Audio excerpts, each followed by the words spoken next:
2020 का चल रहा सत्ता का घमासान। आखिर कौन बनेगा बाढ़ का विधायक?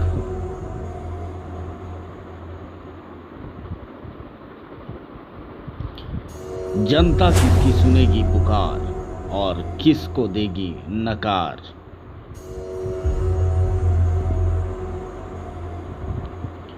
15 साल बनाम 15 साल, कौन ठानेगा रार, किस पर कौन करेगा वार? क्या चिराग से निकलेगा कोई जिन्न?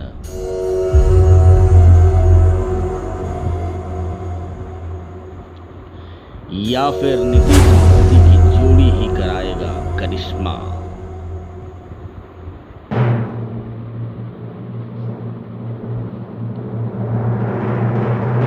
देखते हैं क्या है बाढ़ का समीकरण और बाढ़ के मतदाताओं का मिजाज।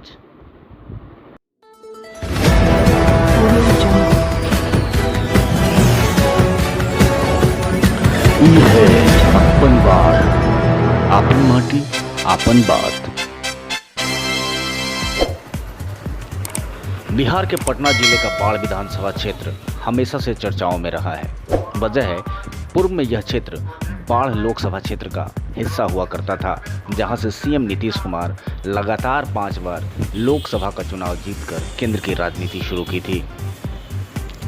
लेकिन 2009 में हुए नए परिसीमन के बाद बाढ़ लोकसभा क्षेत्र समाप्त हो गया। फिलहाल यह मुंगेर लोकसभा क्षेत्र का हिस्सा बन गया है।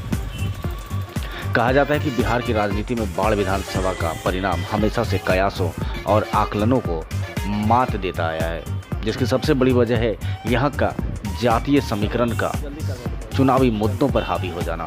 और इस जातीय समीकरण के पीछे क्षेत्र की सारी समस्याएं, मुद्दे गौण होते दिखते हैं और राजनीतिक पार्टियां भी इस जातीय समीकरण को भुनाने में कहीं भी पीछे होती नहीं दिखती। यही वजह है कि अधिकांश राजनीतिक पार्टियां उसी प्रत्याशी पे अपना दांव लगाती है जो यहाँ के जातीय समीकरण के किले को भेदने का मादा रखता हो। जानकारी के मुताबिक बाढ़ विधानसभा क्षेत्र में सर्वाधिक मतदाता राजपूत जाति से आते हैं। लगभग सारी पार्टियां जातीय समीकरण को साधने के ख्याल से राजपूत प्रत्याशियों को ही अपना सिंबल देकर चुनावी दंगल में उतारती है। 2020 के विधानसभा चुनाव में एनडीए की टीम से एक बार फिर 15 सालों से विधायक रहे बीजेपी के ज्ञानेंद्र कुमार सिंह ज्ञानू पर पार्टी ने दांव लगाया है, जबकि महागठबंधन ने स्थानीय युवा और कांग्रेस की टिकट पर सत्येंद्र बहादुर को उम्मीद बनाकर मैदान में भेजा है। लगातार चुनाव में राजपूत उम्मीदवारों के बीच ही मुकाबला रहा। इन दोनों के अलावे भाजपा के पूर्व जिलाध्यक्ष राणा सुधीर सिंह और 2015 में ज्ञानेंद्र सिंह ज्ञानू के काफ़ी करीब रहे रणबीर सिंह पंकज भी बतौर निर्दलीय प्रत्याशी चुनावी अखाड़े में ताल ठोकते नजर आ रहे हैं। उधर एक निर्दलीय प्रत्याशी कर्णवीर सिंह यादव उर्फ लल्लू मुखिया की धमाकेदार एंट्री ने बाढ़ के चुनावी दंगल को बड़ा ही रोचक बना दिया है। आइए एक नज़र डालते हैं बाढ़ के वोटरों के समीकरण पर। जानकारी के मुताबिक बाढ़ विधानसभा क्षेत्र में कुल मतदाताओं की संख्या 2,76,887 है। इसमें पुरुष मतदाताओं की संख्या 1,46,108 है, जबकि महिला मतदाताओं की संख्या 1,30,776 है। वहीं ट्रांसजेंडर 3 मतदाता हैं। अब आइए एक नज़र डालते हैं बाढ़ विधानसभा क्षेत्र से ताल ठोक रहे कुछ प्रमुख प्रत्याशियों के ऊपर। ये हैं प्रत्याशी नंबर 1 ज्ञानेंद्र कुमार सिंह ज्ञानू, बीजेपी के टिकट पर एनडीए के उम्मीदवार हैं और निवर्तमान विधायक भी 2005 से लेकर अब तक लगातार विधायक हैं। ज्ञानेंद्र कुमार सिंह ज्ञानू ने 2005 और 2010 का विधानसभा चुनाव बाढ़ से जदयू के टिकट से लड़ा था और अपने निकटवर्ती प्रत्याशी को परास्त कर विधानसभा तक पहुंचे। हालांकि 2015 के विधानसभा चुनाव से पूर्व जदयू से बगावत कर ज्ञानेंद्र सिंह ज्ञानू बीजेपी में शामिल हो गए और 2015 के विधानसभा चुनाव में जदयू और राजद के संयुक्त महागठबंधन के प्रत्याशी मनोज कुमार को शिकस्त देकर एक बार फिर विधानसभा पहुंच गए। वे अभी निवर्तमान विधायक हैं और इस बार फिर बीजेपी ने तमाम अटकलों को दरकिनार करते हुए ज्ञानेंद्र सिंह ज्ञानू को ही अपना प्रत्याशी चुना है। ज्ञानेंद्र कुमार सिंह ज्ञानू एक बार फिर मैदान में है और अपनी जीत को लेकर आश्वस्त भी। ज्ञानेंद्र कुमार सिंह ज्ञानू का दावा है कि बीते 15 साल में उन्होंने विकास का वो आयाम छुआ है जो आज़ादी के बाद बाढ़ विधानसभा क्षेत्र में नहीं हुआ था। मुद्दा रहेगा मेरा जो 15 साल का विकास किए हैं और उसमें जो भी और विकास का जो भी रह गया है यहाँ कुछ मूलभूत समस्याएं हैं उसको मैं अगले ये में पूरा करूँगा। जैसे जल जमाव का, इसको मैं जल जमाव वाला मैं 1 साल में एक साल के अंदर में बाढ़ से जल जमाव भाई नीचे करना है कि नीचे करना भाई। हम 1500 करोड़ से ऊपर का काम हम व्यक्तिगत ये करके इनिशिएटिव लेके 1500 करोड़ से 15 साल में 1500 करोड़ से ऊपर का काम किए हैं और नगर परिषद एरिया में कम से कम 250 करोड़ का काम किए हैं। प्रत्याशी नंबर 2 सत्येंद्र बहादुर कांग्रेस के टिकट से महागठबंधन की ओर से बाढ़ विधानसभा क्षेत्र से प्रत्याशी हैं। कांग्रेस में पटना जिला ग्रामीण के अध्यक्ष रहते हुए पार्टी ने उन्हें यह मौका दिया है। कोरोना काल में अपने गृह क्षेत्र में सक्रिय रहे। महागठबंधन की ओर से प्रत्याशी सत्येंद्र बहादुर पिछले कई सालों से कांग्रेस के पटना जिला ग्रामीण जिलाध्यक्ष का कार्यभार देख रहे थे। महागठबंधन प्रत्याशी का दावा है कि कांग्रेस के परंपरागत सवर्ण वोटर के साथ ही राजद का माई समीकरण और अति पिछड़ा वोट बैंक उनके साथ जुड़ा हुआ है और इसी के बल पे वो अपनी जीत का दावा भी करते नजर आ रहे हैं। इसके साथ ही 15 साल के दौरान क्षेत्र में हुए विकास काम को सत्येंद्र बहादुर एक छलावा मात्र बतलाते हैं।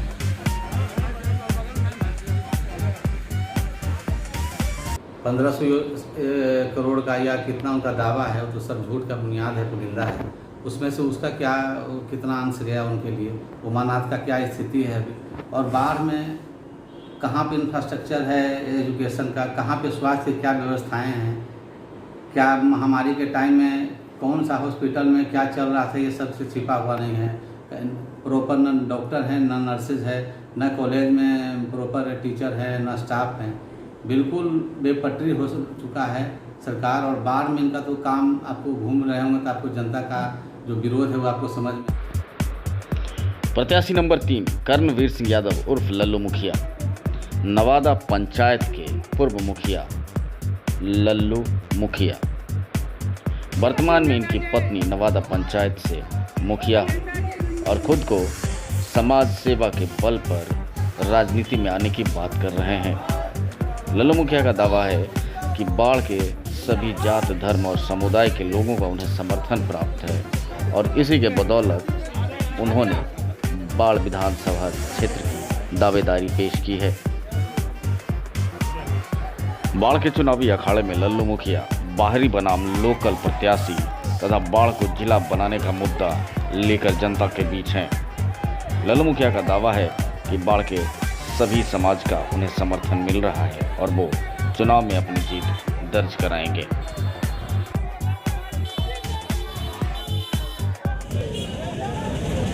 कोई जात पात और कोई भेदभाव नहीं है, हमारे साथ पूरे समाज हैं, सर्वो समाज है, सर्वो समाज का हमको आशीर्वाद मिला हुआ है।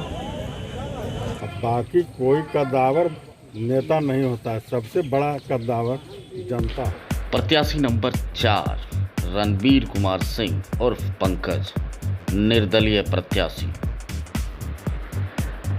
रणबीर सिंह पंकज बिहारी बीघा पंचायत के पूर्व मुखिया हैं। वर्तमान में इनकी पत्नी पंडारक से जिला परिषद की सदस्य हैं। कोरोना काल में गरीबों के बीच खाद्यान्न व अन्य सहायता सामग्री बांटकर सुर्खियों में आए थे। 2015 में बीजेपी की पतवार थामने वाले पंकज फिलहाल निर्दलीय प्रत्याशी के तौर पर मैदान में हैं। रणबीर पंकज का दावा है कि उन्होंने जो इलाके में काम किया है उसी की बदौलत जनता के कहने पर वो चुनावी मैदान में 2-2 हाथ करने को तैयार हैं। रणबीर पंकज का कहना है कि युवा उनके साथ है और युवा बदलाव के मूड में है। फिलहाल इलाके में जनसंपर्क अभियान में एड़ी चोटी का जोर लगाए हुए हैं। का भावना को ठेस पहुंचाते हुए लाखों हजारों कार्यकर्ता एवं लाखों मतदाता को भावना को ठेस पहुंचाते हुए पार्टी का ही निर्णय है। लेकिन हम लोग पार्टी के निर्णय को क्या कर सकते हैं, सब लोग जानते हैं। आप मजबूती से चुनाव करेंगे? पूरा मजबूती से लड़ेंगे, बाहर की जनता यहाँ से चुनाव लड़ेगी।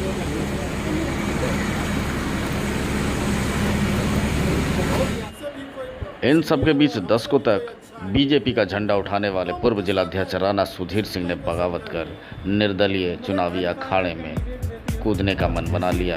फिलहाल वो निर्दलीय प्रत्याशी के तौर पर जनता की अदालत में अपने लिए वोट मांगते फिर रहे हैं। प्रोफेसर श्यामदेव सिंह जन अधिकार पार्टी के टिकट पर चुनावी मैदान में उतरकर बाढ़ विधानसभा के चुनावी दंगल को बड़ा ही रोचक बना दिया है। बहरहाल पहले चरण के मतदान में कुछ ही घंटे शेष रह गए हैं। 28 अक्टूबर को पहले चरण के लिए वोट डाले जाएंगे। ऐसे में हर एक प्रत्याशी अपने अपने दावों को जमीन पर उतारने की जुगत में जुट गया है। लगातार जनसंपर्क कर रहे हैं और अपनी अपनी जीत के दावे भी। ऐसे में हम आप मतदाताओं से यही अपील करेंगे कि आप अपने मताधिकार का प्रयोग ज़रूर करें। मतदान केंद्र पर जाएं और अपना वोट ज़रूर डालें, क्योंकि आप अपने वोट के चोट से अपने लिए, अपने समाज के लिए एक जिम्मेवार प्रतिनिधि और जिम्मेवार सरकार चुन सकते हैं।